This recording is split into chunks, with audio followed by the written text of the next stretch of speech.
Hi, and welcome to another episode of Hot Takes with me, the Silver Fox. It is a Thursday, which means it is our usual roundup of Penny Dreadful.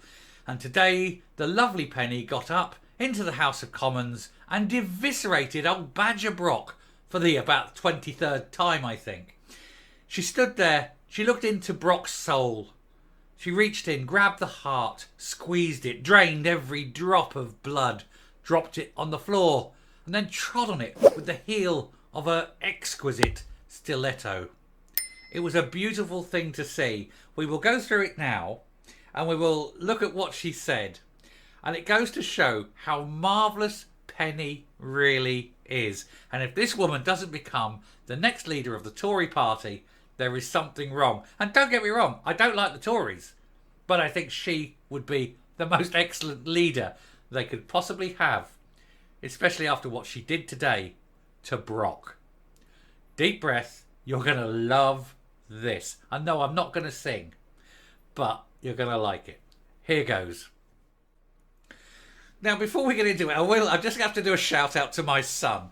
He rang me halfway through on making this, and I'm like, oh God, nice to hear from you, blah, blah, blah, blah, blah. And then he started going on a bit. And I was like, son, love to talk to you. I'll give you a call back afterwards. I said, I'm in the middle of doing a video. Can you sod off?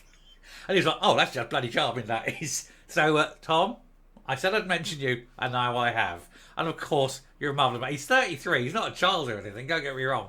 But he was like a bit miffed that I wouldn't take time out to talk to him. But I was going, look, afterwards, I'm in the middle, right in the middle of it. So, there we go. Anyway, this you will not want to miss. This is just joyous, right? This is just Penny Mordaunt at her absolute best.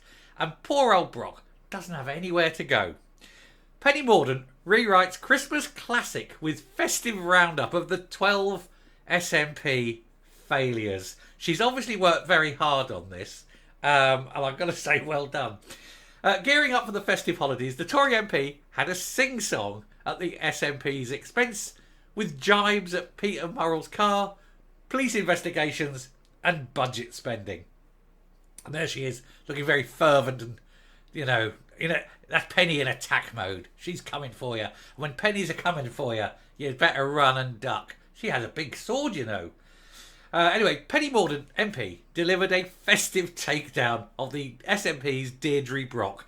And I would say you'd have to feel sorry for Deirdre, but actually, no, you don't. She puts herself up there. If you stand and if you put your head above the parapet, you're going to get shot at. And every Thursday, poor old Deirdre don't half get shot at. The thing is, she gets hit. She ends up with more arrows in her than Boromir. Anyway, she challenged Penny on morality once again, only to be met with a twist of the 12 days of Christmas.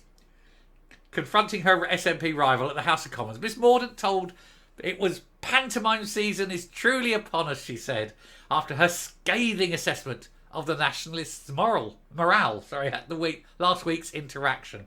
Because they didn't like it last week. She ripped them again last week. We've covered that. And she did it again today. Now, I am not going to sing. I'm a good singer, but I don't know what's going on here. I'm just reading this like you. It's great, though. Taking on the challenge, the Tory MP, Penny, told the Chamber, I think we should have a big festive roundup on the SNP's morality. And launching into the song, she said, 12 hours of police questioning, 11 grand roaming charges, 10 years without school inspections, 9 sham embassies, 8 years of poor child mental health, 7 years without ferries, 6 years shirking welfare powers, 500 million overspend on Edinburgh's trams, 4 million to install a heat pump, 3 high-profile arrests, 2 overseas jollies, and a dodgy Jaguar EV. I love Penny Mordaunt. If only I could put that to song, and I may well try and get that to a song and put a tune on it. And if I do, I'll try and put it up as an extra somewhere.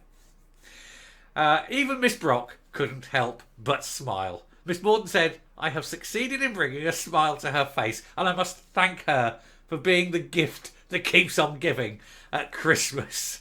And at business questions.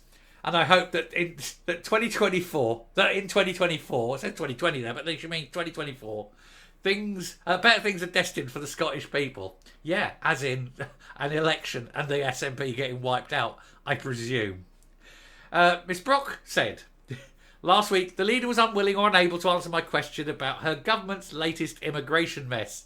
Instead, she gave Scott another lecture from Westminster, Scotland another lecture from Westminster. This time about morality and her own global leadership. A lecture on morality, she said, from this Tory government. Pantomime season is truly upon us, where she's talking about the morality of her piles of bodies, high government. I don't know what that means. Or maybe she was referring to her time in government, said we were breaking the law, but only in a limited way. Or is it the morality that allows water companies to make a fortune as profits as children get sick swimming in raw sewage off the coast of England? Well, I think that's a bit rich coming from her, considering that Scottish water is the worst, with 125,000 leaks every week last year. It was millions. It was actually, and considering it's in terms of population much smaller, the leaks were much worse in Scotland. So I think she did keep stum about that one. Anyway, she said, could it be the morality of the return of the near-Victorian levels of destitution across the UK? Well, Scotland has also seen, of course, its massive levels of poverty, and indeed child poverty in Scotland has increased at a far higher rate than child poverty anywhere else in Britain. So again, not something you really need to be bringing up, is it, Deirdre? You could just write the letters, couldn't you? Dear Deirdre, my neighbour has got a really shitty record of child poverty. What shall I do? And then hand it to her. But before she launches into, mercifully, her last video nasty of the year, I hope she can answer my question today, and it is the same question I asked last week. Well, if you're going to repeat yourself, what do you expect? Same question, same answer. Who cares? To this, Miss Morton said, I think this very week, Scotland's SNP have announced that Scotland's National Care Service is going to be pushed back by 3 years. She mentioned the armed forces. It's her government that are insisting on paying them higher tax. This government that is compensating for that. And if she wants to go and find Victorian levels of rats and rickets, she go to the SNP-run local authorities. Glasgow, rats the size of cats, and rickets abound. You'd think they owned horses. It is pretty good. But there we go. Penny rips her a new one. There's no wonder they call her Penny Dreadful. I think she's Penny Awesome. And I'm not alone in that, am I, guys? I'm going to round off, and I'm going to come up, and we will just think fondly of dear Penny. And my son thinks she's a total wet and doesn't like her at all. But then he's young and has much to learn. Coming up. What could I add? I do so look forward to Thursdays. Unfortunately, of course, with the Christmas break coming up, it's going to be a few Thursdays without Penny. Oh well, I'm sure we'll find other things to talk about. But come the new year, there'll be Penny and there'll be the Brock, and we will have another little badger fight. This time, who knows, she might even draw blood. Penny, that is. Not the badger. Never. Anyway, I shall round off there. Thank you very much for watching. Move on to the next video. But that has been a great one, hasn't it? Anyway, take care. Speak soon. Bye.